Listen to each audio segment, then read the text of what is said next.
Hi folks, you're with us today, Tacitus Today, your pushback channel, and thank you for joining this audio live stream. In this essay, I'd like to talk about the definitions of and the signs of a police state. For those of you who may not be across, Dinesh D'Souza has done a movie about a police state, and disclosure here, I haven't seen it. But I have seen some of the shorts and the teasers and synopses and so on. And I would recommend to anybody who's concerned about these issues to make at least an effort to go and look at that movie and of course draw your own opinions and conclusions. And if you go onto YouTube and put in the name Dinesh D'Souza, and he's done quite a few videos that are talking about it and talking about the sort of material that he's included in the movie. And if you've seen his earlier movie, 2000 Mules, if we're talking something that's as hard-hitting and potent as that, then I imagine it'll be well worth a look from beginning to end. Coming now to the definitions of police state. Now, surprising, the definitions differ quite a lot as to what a police state is and what it means, and now there's a lot of propaganda and insane hyperbole going around the issue of what defines a police state, but I would see it as an arbitrary arrest, so unequal imposition of the law. So the rule of law is not applied equally; it's applied differently depending on the color of your skin or something like that, or your ideological position. Same with due legal process. And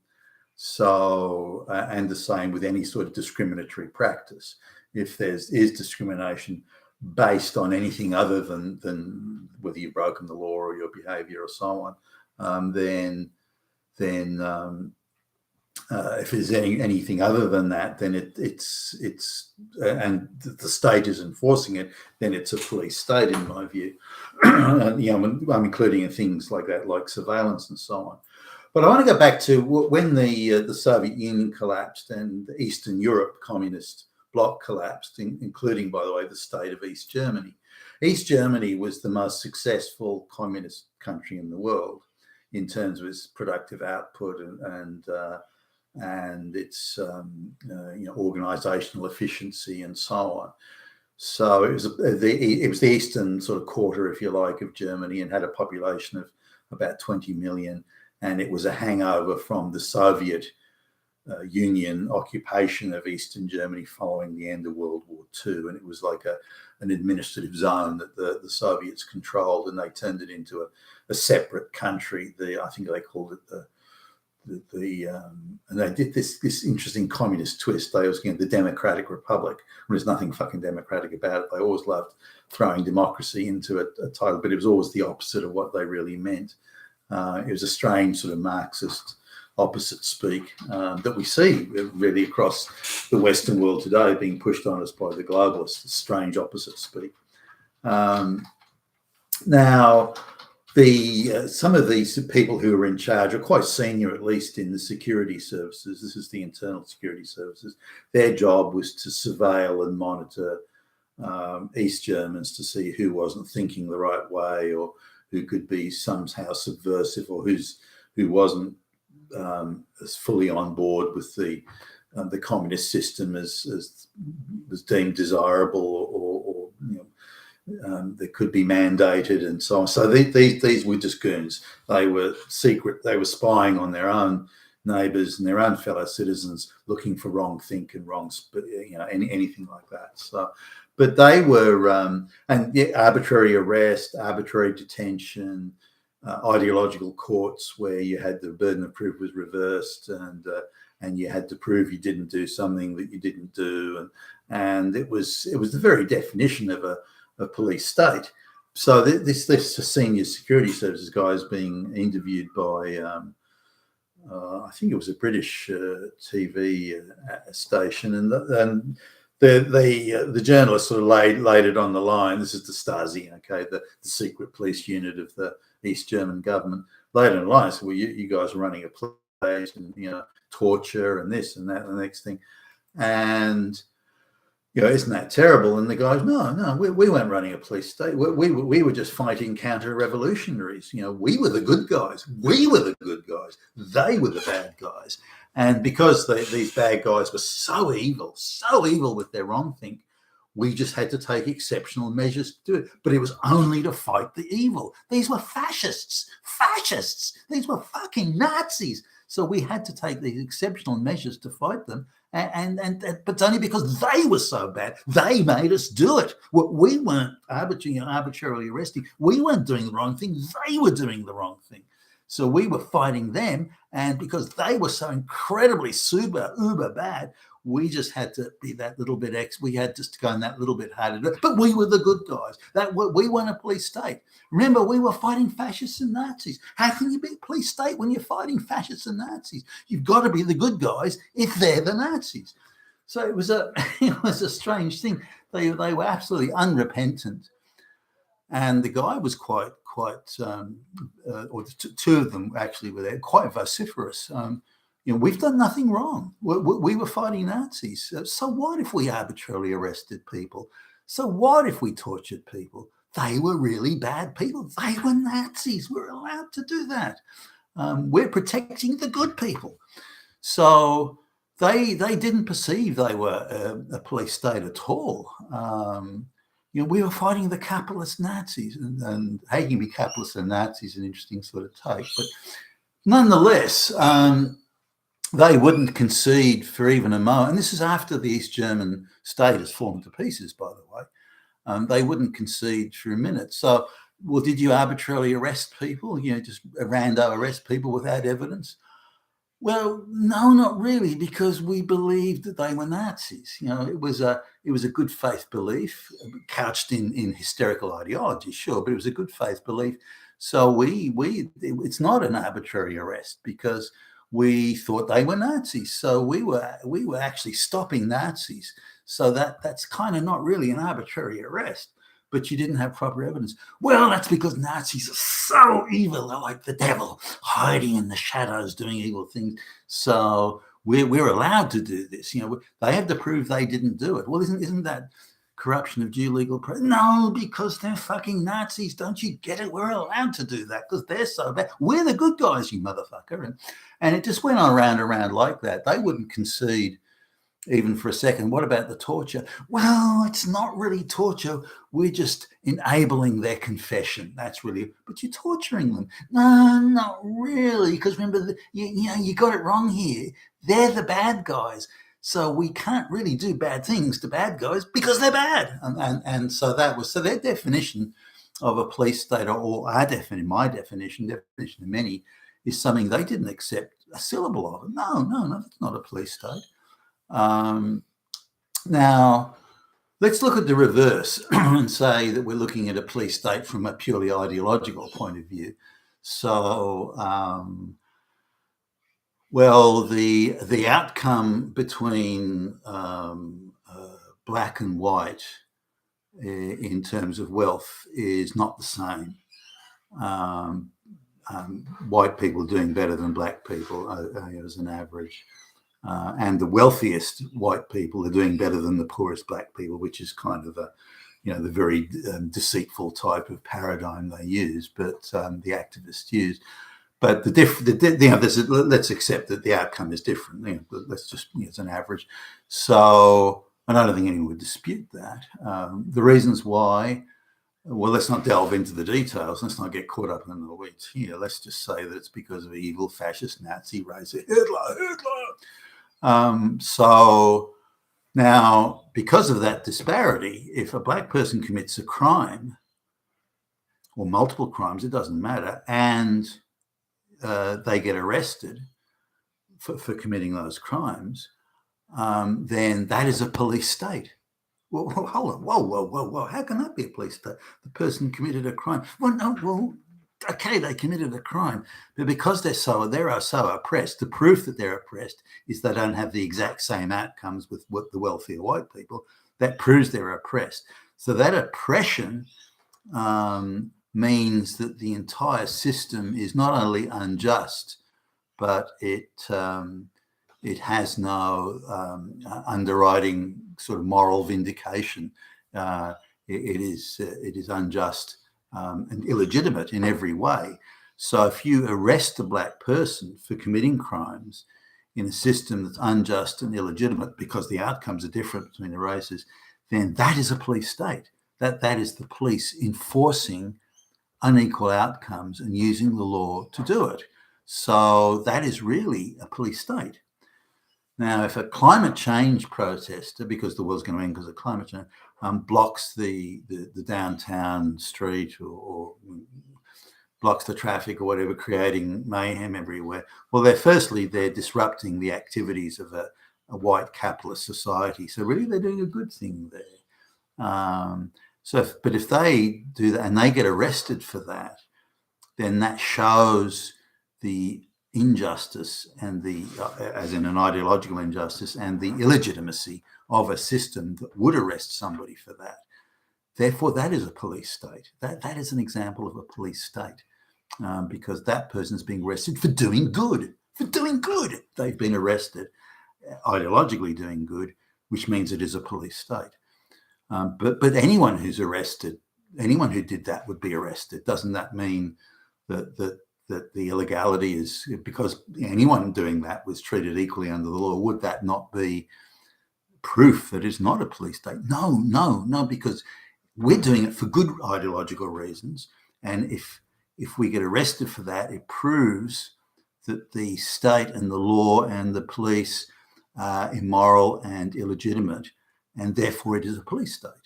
So, okay, wow. So this is a completely different concept of thinking, which is how, if a career black criminal attacks a police officer and the police officer discharges a weapon in self-defense, that's still racism and oppression and still worthy of a riot and so on. Well, why is it? Well, how can that be? How can that be a police state? Well, the black people are oppressed and they're downtrodden, and because they want social justice, and that is equal outcomes with wealthy white people, and because they're being denied that or prevented or limited or hindered in achieving that, then that again shows that the whole system is unjust. So if they try and gain redress, whether it be through robbing stores or trying to kill or beat up a policeman or something like that, then if they're prevented in doing that, shot or arrested, then again you're looking at an unjust, immoral, illegitimate system that is in its totality holding black people down, and therefore the actions of the police officers in trying to arrest the black person for committing the crime, or even in the self-defense, then that is the actions of a police state. So we've got two different sort of perceptions of it. For example, Donald Trump says as a presidential candidate in 2015-16, and as a president, saying, well, we should limit immigration to people that can speak the language and have needed skills. That's hardly that's hardly controversial, for goodness sake. But he was instantly attacked. Nazi, fascist, police state, and if the immigration officials then evict illegal aliens or round them up and evict them or prevent them from entering the country without proper paperwork and without going through the proper processes, the screams everywhere: police state, Nazi, police state, fascist, Hitler, the proof of the police state. Well, what did he do to the police state? Well, he prevented an illegal alien from crossing the border illegally. He prevented this illegal from doing illegal things. Police state. But let's look at it sort of from their perspective. He's a downtrodden, oppressed minority, non-white from somewhere, who only want to have equal outcomes with wealthy white people. they don't have equal outcomes. What that shows that it's worldwide. They're being prevented from coming in because they don't have the proper documents or they don't meet the criteria or whatever. To those activists, that is a police state. So they can accuse Donald Trump of trying to put in a police state, and I think to myself, what? You got to be kidding me. So if the FBI is used to surveil people who say pro-life activists or surveil people who disagree with the COVID regime and the shots and the so-called vaccinations and the like, if there was any, is the FBI, is that an example of police state surveilling? Well, no, because these people who are against this are the same sort of people who don't like affirmative action hiring, the same sort of people that think merit should apply. Because if you think merit should apply, that means you're condoning an unequal society where marginalized people are oppressed. So if you think that, then you're preventing equality. And if you are preventing equality, then you're a bad person. So if the FBI surveils you and arbitrarily arrests you and arbitrarily throws you in prison and denies the evidence, then uses fabricated evidence in court, then that's not an example of police state because they're fighting fucking Nazis and bad people. Don't you see? If the bad people, and so it goes around and around the loop like that. Now, so a police state needs to be, under my understanding of a police state, and I think any sane person would be, unequal application of the law, targeting of political opponents, coming down. For example, a climate change protester who disrupts the traffic in the downtown area of a big city was only arrested after the police pleaded with her to move, and she refused. She then got arrested, and then the case went to court. She was given free legal aid. So just about every NGO in the universe was groveling to give her free legal aid. And so it didn't cost her a penny. Her out-of-pocket expenses, everything was paid for. And she's then given a job with an NGO, for goodness sakes. And then when it get to court, they managed to find a very activist judge who said, you've done nothing wrong. You're just a stunning and brave girl. And so we're gonna let you off. And we're not even going to record that you were arrested. So you can just walk straight out the door as if nothing ever happened. Now let's sort of look at somebody who, say, is protesting 100 meters away from an abortion clinic and quietly protesting, holding up a sign and so on. And the police swoop in and arrest them, or wait till they've gone home and then swoop in with a SWAT team and arrest them and they get a couple of years in prison so that is unequal application of the law. When someone protests outside a clinic that encourages people to not have an abortion and go in and wreck the inside of the clinic and torture it or beat up the people, then they're not arrested. And if they are arrested, they'll maybe get a short-term good behaviour bond. So this is clearly unequal application of law. Now, to me, that's a police state where the administration of justice is not only unequal, but it is politically motivated, rather than anyone who crosses this line and breaks that law, the things being equal, will suffer the same penalty. Now, there can be different allowances, made, I think, under certain circumstances. For example, it's no good imposing a large fine on someone who's penniless, things like that. But or any sort of a fine, really. But this idea of due legal process, where one side, because they have the right political opinions, one side is allowed to make vague allegations and assertions, and that will be treated by the court as fact. Whereas the other side that has the wrong political opinions has to meet a very, very high burden of proof in order to win the case.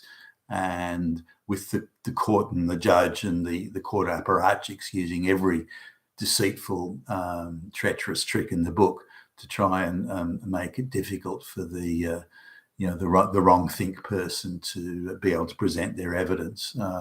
Files get mysteriously lost, and there's no record of that being booked in as evidence, so we can't accept it. And the list goes on of little deceitful practices they use to try and fuck up the other side. So this too is a police state, or where the FBI is not used to pursue criminals, but is used to pursue people that have the wrong political view, and so on. So those are so impartiality and independence. Independence from political interference are the signs of where there is not a police state in operation. Now, I think all these things have broken down to the point where it's all ideological now, and there's every judge that well, not every judge, but most judges that you see, or junior judges, magistrates, have come through an education system which asserts that redistributive and compensatory and social justice are the primary purpose of the legal system today. Facts, evidence, who gives a fuck? Now, they're happy to use facts and evidence if it suits the ideological outcome that they're pursuing in the court case. But the second the facts don't line up the way they want them to, then they just disregard the facts. And you see that time and time again. And similarly, as we've seen in the United States recently, black criminals career criminals who've committed multiple murders and all sorts of things like that, they're given surprisingly lenient sentences, or they cop a plea deal of some reduced thing like second-degree manslaughter or something like that. So in my view, the police state in the West is anyone that opposes the globalist project is an enemy of the globalist project. The globalist project controls all the Western governments. You therefore are an enemy of the government or the globalist implementers of the project, and thus you must be silenced and stopped, whether that's people being deplatformed on social media or the chasing after Russell Brand. It doesn't really matter.